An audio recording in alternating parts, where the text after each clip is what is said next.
Hello, Pep. What would you say to people who think that you come here when Real Madrid are vulnerable?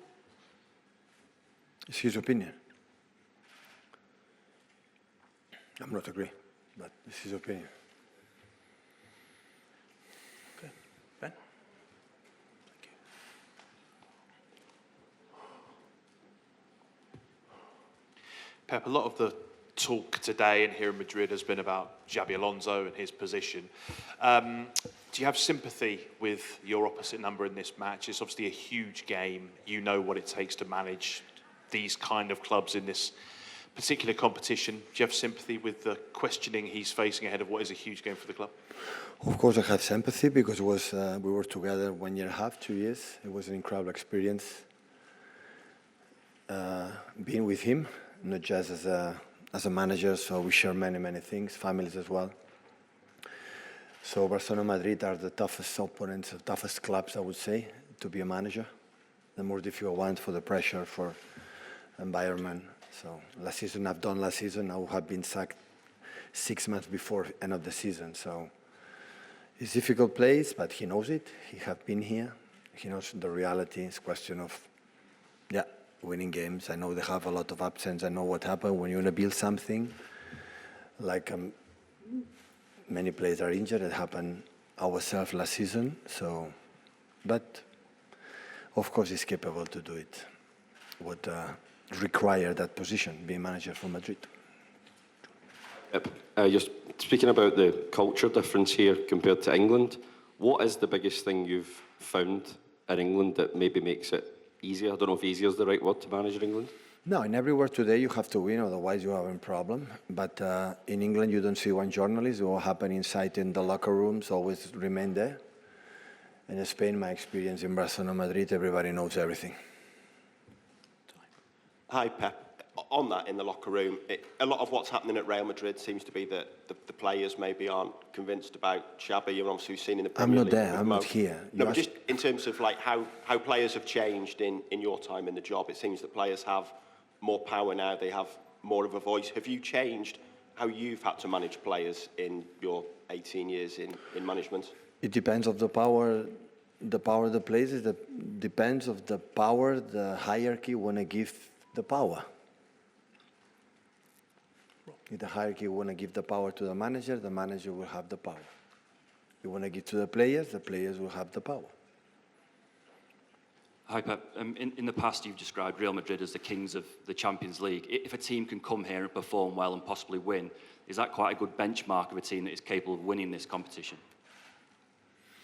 But we were in a group stage. It's different if you play last 14 or last semi-finals. It's completely different, of course. A part of last season, like we arrived to play against them, like with all the problems that season and many absence. All the ties have been all the games, knockout, have been tight. Have been good games.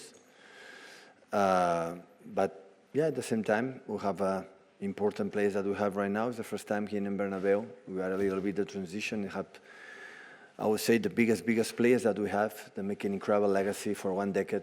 Kevin De Bruyne, Gundogan, Kyle Walkers, and John Stones, and Rodri in that case, and many players. You know, they are not here. Many players are new. You have to experience that, you know, because sooner or later you want to make a step in Europe. In other stages, you have to live these experiences to next time be able that I've done it, I can do it again and compete against good teams. So, and always is a good place to come to prove yourself, how you are as a team. Sure. Hi, Pep. Hola. When fixtures come out, fans may look at United or Liverpool as the biggest game. But for yourself personally, when the fixtures come out, do you look at Real Madrid as your biggest game with the history that you've had? No, I was in Barcelona, absolutely. Madrid is, I'm a young boy, born in Catalonia, so Barcelona fan, was a ball boy, I was a player after manager, so of course Madrid is in a special part of my life as a football player and manager, and I'm talking in a good way. So I learn a lot in a good moments, bad moments, win, lose. it's part of the sport, but always have been part of my growth as a football player manager. Hi, but there's no John Stones on the travelling list. What's his injury and how serious is it? Leg. He's likely to be I out don't for. know. I don't know yet. We'll take some questions in Spanish, please. Keep got hands just on the front here. Thank you. Pep, ¿qué tal? Bienvenido. Hi Pep, welcome to Spain. Ruben Cañizares for ABC. You've answered very interesting things to our English colleagues when they've asked you about Xavi Alonso. There's a sentence that I've liked very much. You say that if the, for example, if the hierarchy give the power to the coaches, they will give it to the coach, or to the players, they will give it to the players. So according to your experience, you've known the Real Madrid for many years. Who do you think that that has the power in this club? This is a question that you know better than me. I'm not here. Okay. So I think that you have to ask yourself this question. Thank you. Hello, Pep. Good evening, Anton Meana for Cadena Ser. I would like to know if it's surprising for you that Xavi Alonso, well, then his position can be at stake after what you've analysed from your Real Madrid for this game. You're asking me about the future of Xavi Alonso. I only wish him the best because, well, I really love him. I really appreciate him. But it's an answer that I don't know about. This is what I've told to your colleague from ABC. You know the reality. I don't know it. I'm very far away. You know it better than me. I don't. Hello, Pep. Welcome again. Marcelo Balde from Dosis Futbolera. I would like to ask you, why do you think that right now the Premier League teams are much better than Spanish teams, at least according to what we've seen at this edition of Champions League? Well, last Champions League champion was Paris Saint-Germain, coached by Luis Enrique, and he was not one of the top in the top 8. This is a very long championship. November, December, you just have to qualify among the top 8, but you have to really give your 100% at the playoffs. So we left the competition last year when we deserved it, really. Now it is the time. The Premier League is very tough. It is very, very tough and very harsh. Yeah. That absolutely. Hello, Pep. Adrian Foot for El Desmarque. I would like to ask you about your experience, about what message, friendship message, that you would send to Xabi Alonso, that you can send to him, because maybe he feels a little bit lonely. He should pee with his own, and he won't pee perfume, so he'll do a good job. Well, you like that headline, right? You have my sentence. Hi, Pep.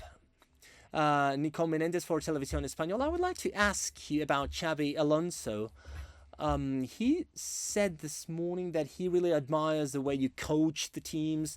If you see something in Xabi Alonso's Real Madrid that you consider that is similar to your teams, thank you. Well, his teams are impressive. My teams can't be compared to anyone. Do you like this one too? Oh, come on, every team is different. Xabi knows perfectly what he has to do. Every reality is different. The club is different. The players are different. And we are just adapting to the players that we have, to the way they are, to the way they play. 4 days ago, not 4 months ago, 4 days ago, they were leading here. They were the first team in Spanish La Liga. For example, Scariolo said that we want to compare the Spanish league with the NBA. They have 80 games there. There are many defeats there. It's a process. Let's see how this ends.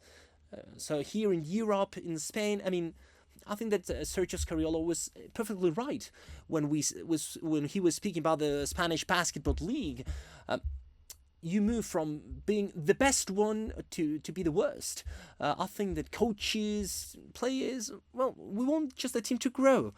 I've always thought that the teams that win are the ones that are growing throughout the season, the one that grows step after step throughout the season. And during that process, there's a roller coaster. You're going up and down. It's impossible to be at your top level. There are injuries. There are people that are out. Things happen. since I started coaching in Barcelona, I only want the team to grow in October. They should be better than in September, in November better than in October. And then, in the end, we'll see what happens. And the decisions that have to be made will be made, period. Hello, Pep. Good evening. Hey, fell El Risco for El Mundo Deportes in Colombia. I would like to ask you about the game that you're going to play at this stadium. Maybe Santiago Bernabeu is one of the stadiums that you have come to the most as a rival. Of course, you've never been a coach here. But what's the special thing about the stadium? Have you lived this? How do you think that you're going to live it tomorrow? What's the special flavor that this stadium has? Well, I think that great stadiums in Europe are always great stadiums. I would say you can go to Camp Nou. It's very special. You can go to Anfield. You can go to Old Trafford. Every big team has big stadiums. They all have this mysticism, that special thing. And of course, in this competition, Real Madrid has won it several times, so they know it perfectly. I think that every big stadium in important games, either when you win the national Champions League or whatever. Hi, Pep. Sergio Levinsky from Diario Jornada from Argentina. Hello. I'd like to ask you, you've been asked about Bernabeu, but beyond the fact that you said that you're very far away to know what's going on with Xabi Alonso, have you ever gone through a situation of playing a game in such a situation with a team that has the possibility of the coach being dismissed? I mean, do you analyze it the same way as any other game? Is it different? I can only say that I haven't talked to Florentino Perez, and he hasn't told me that tomorrow is going to be the last game of Xabi Alonso if he loses the game. So I can't answer that question. I'm sorry. This is an hypothesis. What would happen if, this happens to all of us. If you don't win in great games, you have more difficulties. But I understand that Xabi knows perfectly what he has to do. He knows what this invention is about, and I know what rival we're going to find tomorrow. After the game against Sunderland, I've watched what we've done well. What we haven't done so well. And I really want to have the attitude that we need to win Real Madrid. It's to be better, it's not enough. You have to be much better. Just better won't make it, and much better entails many things. Not only I'm going to play with 3-4-7 with wingers. What kind of pressure, you name it. Many things play a role, and we know that we missed an opportunity, the last one at home against Leverkusen, but you never know where you can take the points from. The points that you need to move to the next round. And of course, we want to keep on growing. And if we are able to qualify, maybe in February or March, we want to be at our maximum level to compete against the best teams. And in Real Madrid is there. In quarterfinal or semifinals, we'll meet again. Everything this happens every season, so we'll do it. Thank you.